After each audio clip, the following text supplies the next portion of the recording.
How you doing, everybody? It's Wardy here, and we have so much to deep dive on our latest Big Mets update segment, April 1st, 2025, but I'm currently recording this the night prior, just after we concluded what was an electric post-game show as the Mets comfortably took down the Miami Marlins in Miami by a final score of 10-4. We're going to further break down those key individual player performances, not just the obvious ones, and Grand Salami himself and Pete Alonso, and what was 6 brilliant innings of work from David Peterson, but also some guys that cannot be forgotten in the Brett Batys, the Jose Siris, the Louis Torrens, the Huascar Brazobans, just to name a few. And from there, we're going to get into more general topics in Mets land as Francisco Lindor has welcomed his newborn son Koa here, and he'll be our future star shortstop in 20 years. But before we get there, let's find out what's happening with Lindor and his plate approach this year, as yes, he is a part of the Torpedo bat group. You see the Yanks slugging left, right, and center. Well, Lindor has been a part of this, and this isn't as new as maybe you think it'd be. We're going to get into where things stand for Lindor and the Torpedo bat. Will guys like Alonso and others potentially use it in the lineup going forward, as well as what is happening with the Mets on the outfielder front, as Jose Huascar is here to stay, but unfortunately, Alexander Canario, like what many believed, including myself, is on the way out. What is happening with Canario and what is happening with the Mets outfield depth? And to wrap things up, we of course are going to touch on what is happening with a rival in the Atlanta Braves, because at the time of recording this, they started the season 0-4 leading up to their series against the Dodgers, and they have been hit hard already with not only the injury bug to the rotation to a degree, but also now, yes, on the suspension front, to the lone big splash that they made this past offseason. We're going to react to it as Mets fans as to what this means for the NL East rivalry going forward, not only for the Mets and the Braves, but the Phillies, the Nationals, and to a much, much lesser degree, the Miami Marlins. A lot to break down, such a little time to do so thank you guys kindly for smashing that like and subscribe on as you first chime in. It really does mean a lot, along with letting me know all your initial reactions in the comments down below to the massive 10-4 victory and the following topics on Lindor, Canario, and certainly on the Braves suspension front. But there is one key topic that I need to share with each and every one of you, and it has to do with what we're doing later on tonight, right around starting 6:30 p.m. Eastern, everybody. Buckle up and get ready with our first of many watch parties on the YouTube channel this season, folks. Yes, you heard that correctly. We are doing watch parties now here on WardyNYM, just like we did in the postseason this past year, but the difference is that we're partnering here with Playback. If you guys don't know, playback.tv/WardyNYM, link down below to check it out, is a revolutionary sports app in which you guys will be able to log in with your actual MLB TV subscriptions into the Playback app, which is linked down below. Join my room. We already have almost 60 members just from promoting it the past couple days, and we're going to be watching the Mets game live in real time here on Playback, and it'll be simulcasted on YouTube. That way, in case you don't have an MLB TV subscription, but you want to chime in and hang out with your guy Wardy throughout the course of the entire Mets game, Kodai Senga, Sandy Alcantara, the best pitching matchup of this entire series by far on paper. So excited to see how they do here. And guys, again, we're going to be live throughout the entire game on YouTube with a scoreboard, but in the actual Playback app, we're going to be playing the game live as it's happening, and then we'll do our usual post-game coverage separately on YouTube after the fact. Check it out, link down below, playback.tv/WardyNYM. Join our first of weekly watch parties we'll be doing all throughout the season here in Playback, and shout out to them once more. But folks, let's break down this ball game, and let's break it down by starting off slow and building our way up, because obviously the Grand Salami and Pete Alonso is what headlined that 10-4 victory for the Amazons, but let's not lose sight on some other key individual player performances. And let's start with one what I feel like no one's talking about right now, and that's Brett the Hitman Baty. Baty finally did something, everybody, after having heavy criticism throughout the first couple games. 24 hours spent in Houston where people believe that Brett Baty's time with the Mets should already be done, overreacting the same way that we overreact to the spring training performances, because of course we do. But Baty, what does he do? He finally is able to rip one, and he goes for an opposite field double. This was his lone hit in the game for the Mets and their 10-4 victory. And yes, he also did ground into it inning-ending double play, and he still needs to work on lifting and driving the baseball. That is something that we have yet to see now at the MLB level this season, but a nice, encouraging first step in the right direction for Baty, who obviously kind of get lost in the mix when you look at how deep the Mets 1 through 9 lineup was, headlined by Starling Marte in the leadoff spot over Francisco Lindor, in which a lot of fans didn't like that, and Marte shut everyone up real quick with that beautifully turned home run on a breaking ball down and in, not even swinging in the zone, a true golf swing by Marte to rip it to left for the Mets' first run of the game, and they would never look back from there. But shout out to Brett the Hitman Baty, his first of many hits that we'll hopefully see this season. And my question to each and every one of you is, do you guys think that Baty will be able to get on a tear well enough to warrant staying on the roster for a bit, or do you think that he's going to be a quick send down when McNeil returns from injury in the coming weeks? Would love to hear it in the comments down below, because Baty certainly had offensive production, but he wasn't the only one that had some offense working while not necessarily being the key standout in this 10-4 victory. And another player that comes to mind right away is a human highlight reel himself, and Mr. Jose Siri, everybody. We cannot forget what Jose Siri has done just over the past 48 hours of work for the Mets across 2 games. Since Siri made his Mets season debut that we saw in the series finale against the Houston Astros, his former club, he hasn't looked back on being exactly as advertised. You're getting a highlight reel defensive player. You're also getting a man who is an absolute menace on the base pass. And as I was doing my pregame segment this past day, looking at Siri and Acuna right around the same spot as each other in the lineup, I knew the Mets had tremendous speed, and if the Mets were going to get any power ability, any contact ability, that guys would be bolting fast, which is how Acuna got all the way first to home for the most part, thanks in large part to our guy in Jose Siri driving him in with that opposite field double, celebrating as extroverted as he always does. Jose Siri may bat around the Mendoza line, but he's going to pimp everything he does.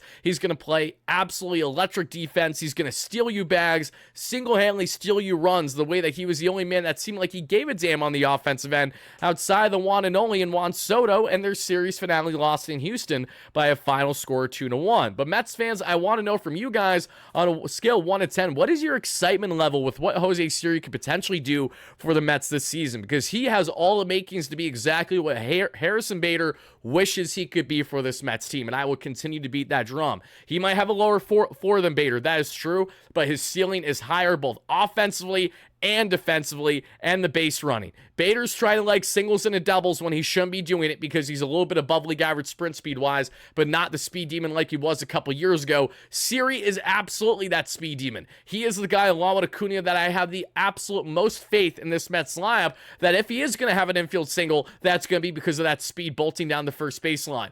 Just like what we saw with Mr. Luis Angel Acuna a batter or so prior to being driven in by Jose Siri here. So shout out to Siri. Loving what I'm seeing from him, and we'd love to know how you guys feel about him in the comments down below, because heading into the regular season, there was a debate as to, okay, the Mets acquired Jose Siri, but before we landed Juan Soto, a lot of fans are saying, without really understanding the greater realization of why we brought in Siri, was that, oh no, Jose Siri and Juan Soto were butting heads last year. You know, they were kind of talking smack a lot between the Rays and the Yankees last season.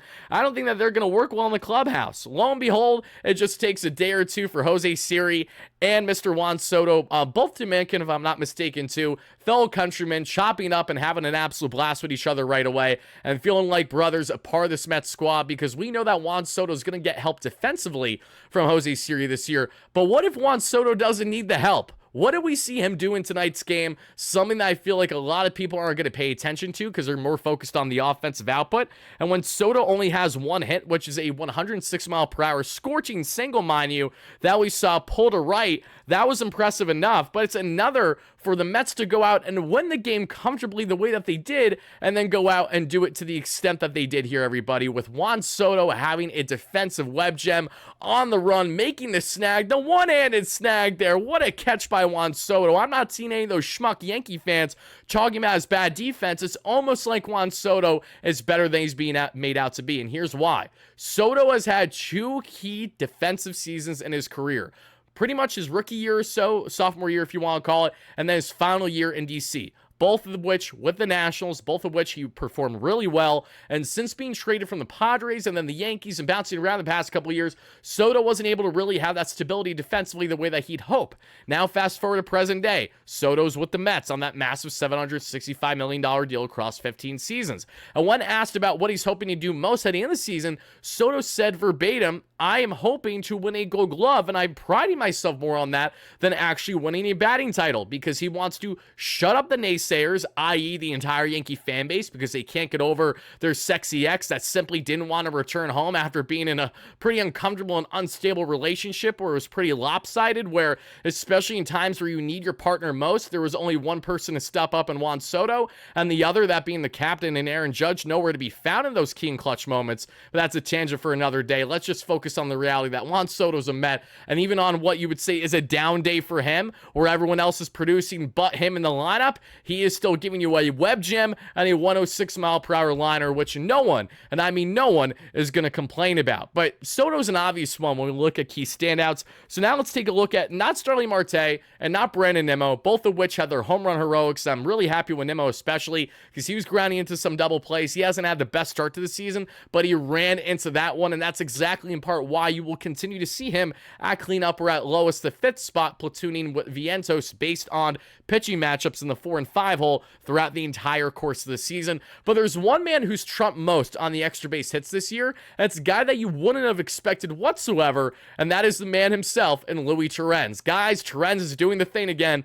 He's doing exactly what you could hope for with Francisco Alvarez out with injury. So much so that Torrens, mind you, ripped an opposite field double thanks to a guy that we saw there, and Mr. Cam Smith, the rookie of the Astros in Game 1 in their 3-1 loss. Then he rips a true opposite field double off the top of the wall in their 3-1 victory in Game 2 in Houston. Now fast forward 2 games later to the series starter in Miami, and he rips a dead center bomb that we see there, thanks to Hill in a certain part to help him get there by dropping that ball in center. But Torrens casually rips a 2-run ding-dong, and he's already got 3 extra base hits in his first 4 games of the season. Folks, we are spoiled with the greatness that is Torrens. Not only has he been a dynamo defensively, throwing out guys comfortably at second base since he arrived here pre-trade deadline from the Yankees for $100,000 cash last year when Alvarez first went down with injury with a hamate bone against the LA Dodgers rounding first. It still pisses me off thinking about it, and now he's dealing with essentially the same issue again.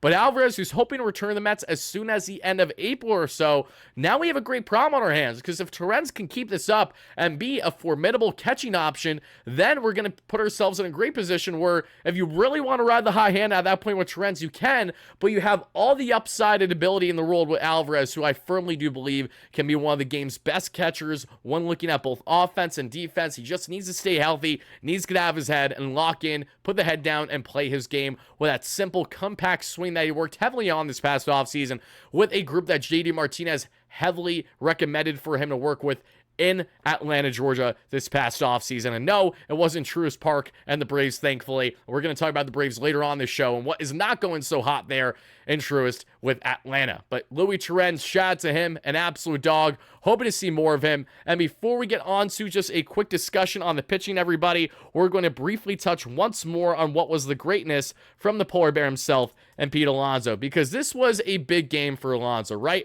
I understand that it's the start of the season, but for Alonso, who's having so much fun with Siri already with the pregame ritual that you love to see, to get all that one and to do it opposite field for the Grand Salami is what stands out so important to me, because this is not a Pete Alonso that is locked down long term. He's still in another pretty much 1-year contract, essentially, because we don't expect him to probably be opting in for the next year. He's going to probably opt out regardless with a hopefully 40-plus home run season, maybe even a career RBI-wise. And in order for that to happen, that's with Alonso spreading all fields, just like the 2022 season. The Mets are going to get the best out of Pete. It's going to be because of games like this, where he's really spraying the field and taking advantage of the plate setters and the Juan Sotos, and then certainly the Lindors when he's in the lineup as soon as later tonight, among others. That's going to bode so well for this offense, but both he and McNeil have deviated away from going opposite field when the shifts really stopped a couple years ago. Now Alonso is starting to dabble more back into it. We saw him hit for more power opposite field in spring training, and now we see his first home run center right the way that he did here. Just a gorgeous swing, and I'm loving every second of the polar bear ripping what was nothing short of an absolute grand salami with that big me Pete. Pause, Pete. Love Pete, love this, and hope to see continuation of the home run heroics from him throughout the course of this Miami Marlins series. But now, let's talk briefly on the pitching, because David Peterson, as expected, was nothing short of a dog. 89 pitches, 6 innings, 5 hits, 3 walks, 2 earned runs, and 9 strikeouts. And there's 2 key takeaways about this outing for David Peterson, and they are as follows. It's the slider usage, which he saw a good amount of whiffs that we saw based on the hand matchups of righties versus lefties. We also saw heavy usage of the entire arsenal. He threw the kitchen sink at you, which I appreciate. Between the sinker, the changeup, the four seam, the slider, and the curveball, utilized it all brilliantly, with the sinker usage heavily utilized as well. Tried to induce ground ball outs, but when he was inducing ground ball outs, he was getting big swing and miss on a young, hungry, and desperate Miami Marlins team in a full rebuild / retool. Now, no surprise that we're seeing them labor against a veteran who is as savvy as ever, and David Peterson, coming off of a very sharp campaign. And the one bugaboo with Peterson in this outing was simply the fact that he walked 3 batters. This is now the 3rd time over the past 4 outings against the Miami Marlins that David Peterson has walked at minimum 3 batters. Previous to this start, in his past 2 of 3 games, he's walked at least 4 Miami Marlins. So regardless of how good or bad Miami is on paper,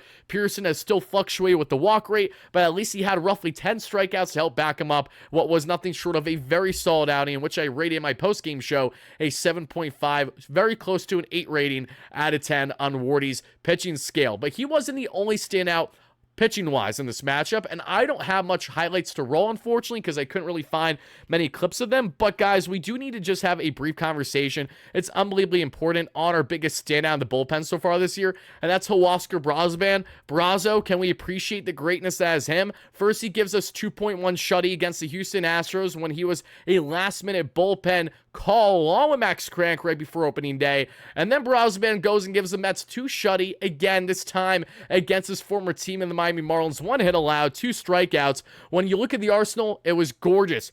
32% with the cutter that sat 91, 29% of the changeup that sat 90, sinker that topped out 98 and sat 96. He utilized 25% of the time to induce those ground ball outs especially, and the four-seam fastball, 14% of the arsenal, topped out 97 and sat right around 96. Huascar Brazoban has given the Mets already 4.1 scroll settings so far this year with at least 4 or so strikeouts. What an absolute dog. Looking forward to more of this. And the best part, Brazoban even has 1 minor league option left on his contract. So if he has a bad stretch, or if, say, the Mets just need to get really creative about the bullpen, they can defer to send him down at any point throughout the year for roster reasons. But hopefully there isn't a reason to, with the way that Brazoban continues to get off to a red-hot start this regular season. But guys, now let's get into more here on not just the key takeaways from the Mets and their key victory 10-4, but let's further highlight what is going on with guys like Francisco Lindor and these torpedo bats.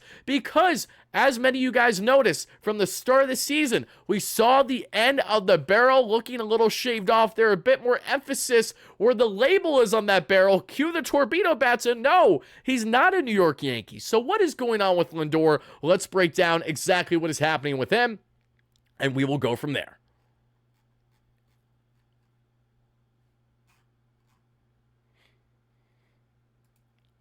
As you guys can see here, Francisco Lindor per Tim Healy pregame, mind you, this was before he arrived just slightly late to the Mets game in which he was available as a pinch hitter, and he said, I'm not the one who gave birth. As soon as Tatiana said, I'm in the clear to leave, I left. And I jokingly tweeted and said he really dapped up his newborn son, Koa, and then went right to Miami from Orlando. I love that. So shout out to you, Lindor, our captain. But apparently Lindor has been utilizing the torpedo bat since towards the end of spring training. And furthermore, from Mike Puma, the New York Post, stated that not only is Lindor the only active member on the Mets to be utilizing the torpedo bat, but Pete Alonso, when asked about the bat, had the following to say, and I quote, "I will probably order some and try them out, but I think it's the Indian and not the Arrow." I love that quote because that is absolutely true. When many people across the game today, including guys like Bryson Stott that I've seen for the Phillies and others from other organizations, have made note that this is well within the rules of today's game. This isn't as new as people are making it out to be, but naturally with the Yankees hitting almost, again, what would have been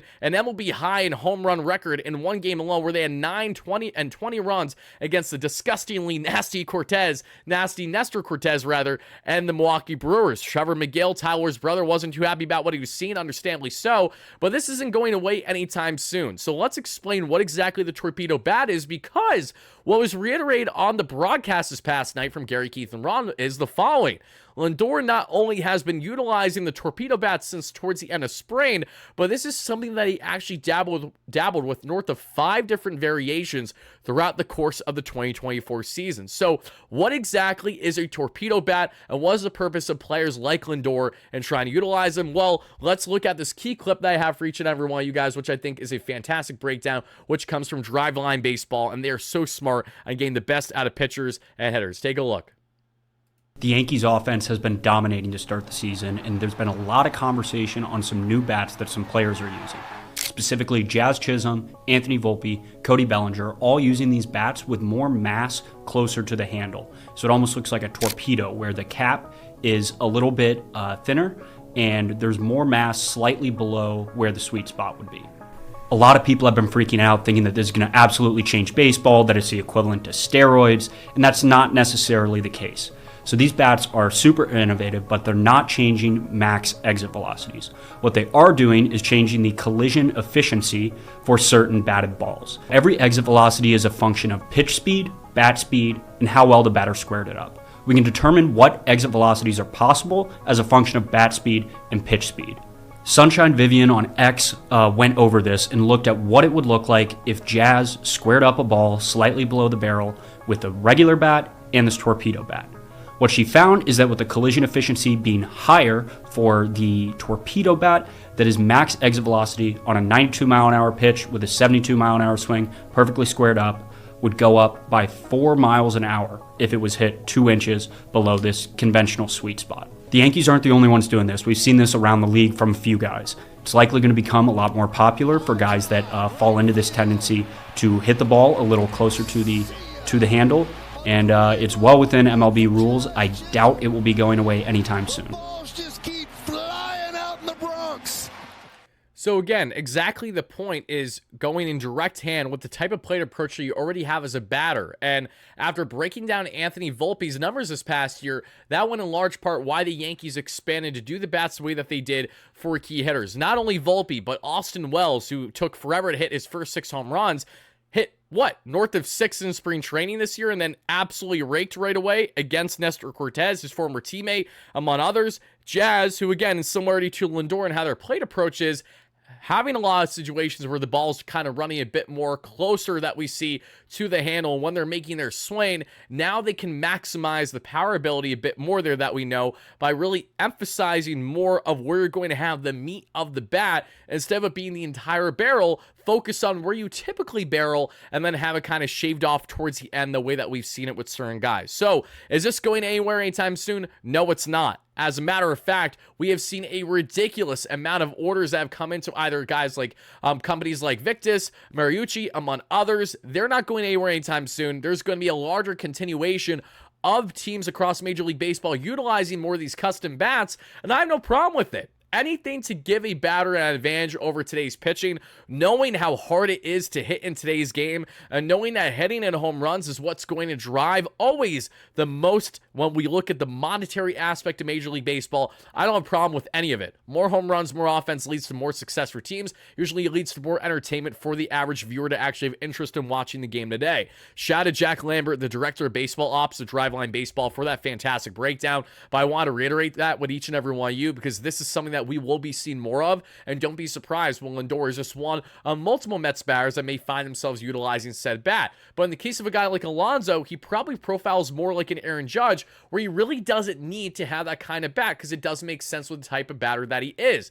But for ones that, again, are trying to maximize, really, again, not just the ability to have greater slugging, but as Jack did brilliantly there on just the cohesion of everything, it's fascinating to say the least. I'm really interested to see how this is going to impact teams like the Mets and rivals, not only the NL East, but across Major League Baseball. But we also can't talk about this conversation without getting into what is happening with our NL East rivals. But before we do that, everybody, second to last, we do have one key topic here, which has to do with, yes, Alexander Canario. You guys see there, it came out over the past day. It's official. Canario, our dog in spring training, who had a 306, 419, 611 slash line for over 1,000 OPS, hit a grand slam with 5 RBIs, a 2-home run day towards the end of spring. Alexander Canario, who the Mets picked up for $100,000 via trade from the Cubs in the early goings of spring training because they didn't have roster room for him, sadly faced the same exact fate with our Mets after having too much of an abundance of outfield options and just needing enough of those utility fits off the bench, which is why a guy like Acuna made the team right away over Canario when the Mets already have 6+ outfield options that they can turn to. Canario was sadly on the outside looking in, and he has been traded to the Pittsburgh Pirates for $100,000, the cash, whatever it is. So very unfortunate. This was a guy that I was advocating for all spring long. I was telling you guys when the Mets first acquired him that this could be a further emphasis to trade Marte because the Mets tried all offseason heading into the spring training and even let him know publicly that this is how it is. Nothing personal, but we know that we can probably maximize your value elsewhere versus being in a limited platoon the way that you'll be with the Mets. Now, I say this as Marte slugged a home run for us against his former club, and that's awesome. And I predicted that actually in my pregame show the past day, so that one goes to Wardy for a change. Never complaining about that,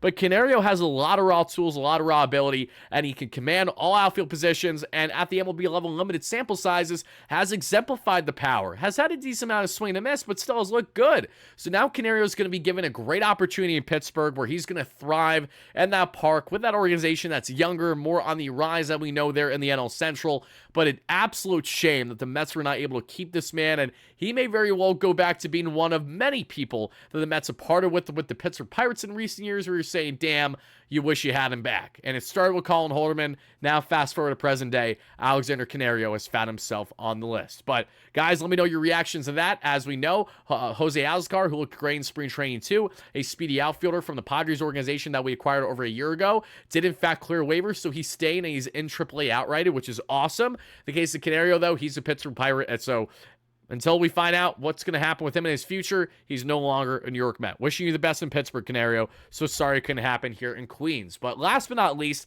let's get into what is happening with the Atlanta Braves. Look at this. An official release from Jurickson Profar. Braves fans, today is the most difficult day of my baseball career. I'm devastated to announce that I've been suspended for 80 games by Major League Baseball and the Commissioner's Office for testing positive for a banned substance this offseason. This is especially painful for me because anyone who knows me and has seen me play knows I am deeply passionate about the game. There's nothing I love more than competing with my teammates and being a fan favorite. I want to apologize to the entire Braves organization, my teammates, and the fans. It is because of my deep love and respect for this game that I would never knowingly do anything to cheat it. I have been tested my entire career, including 8 times last season alone, and never tested positive. I would never willingly take a banned substance. I take full responsibility and accept MLB's decision. I am devastated that I won't be on the field with my teammates for the next 80 games.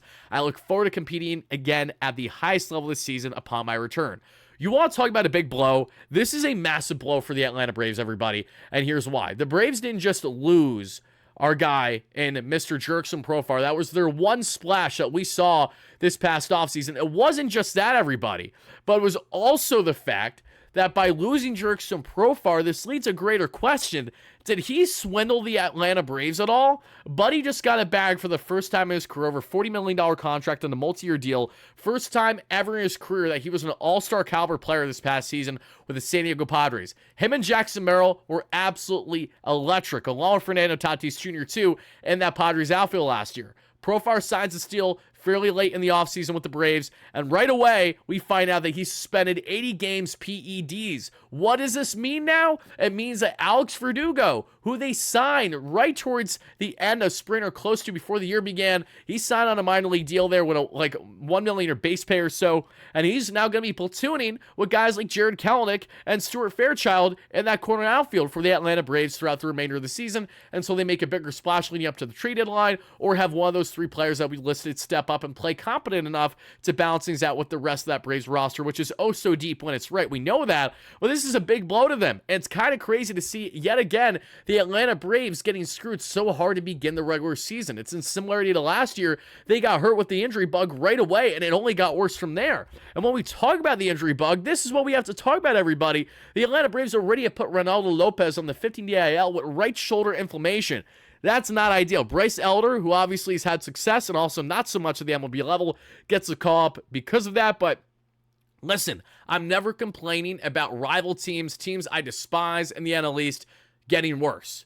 But I never wish injury, nor do I ever wish any guy to get suspended or anything along those lines. So I'm not going to go out my way to completely rag on the Braves and their fans, because I know, and history has shown, that will come back to bite me in the ass. And a great example of that would be the 2022 season, where I was riding high, pounding my chest as Jacob deGrom took care of business as the Mets won 3 out of 4, including a masterful doubleheader in the summer at Citi Field. They won 100 games that year, and then to lose to Atlanta towards the end of the season and lose the division was just unbelievably horrendous.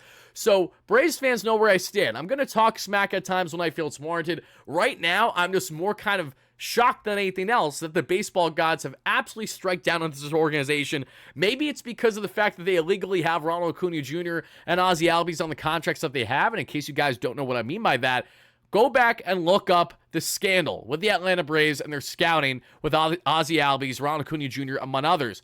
They were like many teams that were scouting kids a little too soon and doing things not necessarily the legal way when looking at prospects out of the Caribbean, whether they are from the DR, Puerto Rico, different countries there, what have you. So that is something that happened a number of years ago that they paid a fine for, but they still get to keep all their players. So I don't know what is happening with Atlanta right now, but it's kind of bizarre to see. And you know what? We're going to just do this live in real time. You guys can handle it just for 1 second because you love me. Hopefully you do. If you don't, that's okay too. Appreciate you chiming in. I appreciate the viewership no less. But let's take a look at where things stand. And we are in the 9th inning. And unless the Atlanta Braves rally all the way back to score at least 5 runs to tie it, they're on the cusp of starting 0-5 this season, doing their best 2024 Mets impression. And a part of me doesn't like that because the last time the Braves started 0-3 and 0-4, they won the World Series in 2021. So I don't think slow starts at all leads to a continuation of the regular season. And if the Mets were in a prime example of that, I don't know what is. If the 2021 Braves were in prime example, I don't know what is. If the 2019 Washington Nationals were in prime example of that,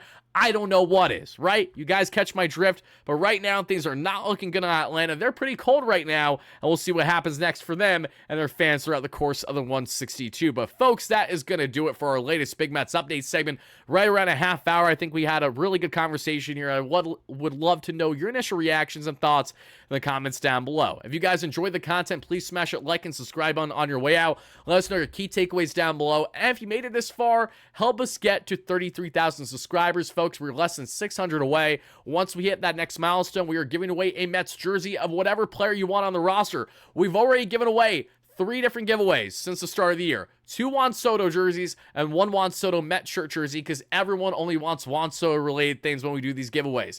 Get in on the action, help us get a 33K. Then once we hit that, we'll do a live show directly a week after that. And then that specific live show, I will let you guys know in advance. Just subscribe, make sure you chime in the chat, and we will randomly select a winner in the chat to win the Mets jersey giveaway. So until then, folks, I will see you all for our watch party later on today in the Playback app. Link down below, as well as what we're going to have here simulcasted live on YouTube. I'll see you for post-game content. And until then, have a great rest of your night, day, evening, whenever you're watching this. And this is your guy, Wardy, signing out. Let's go Mets, baby. Peace.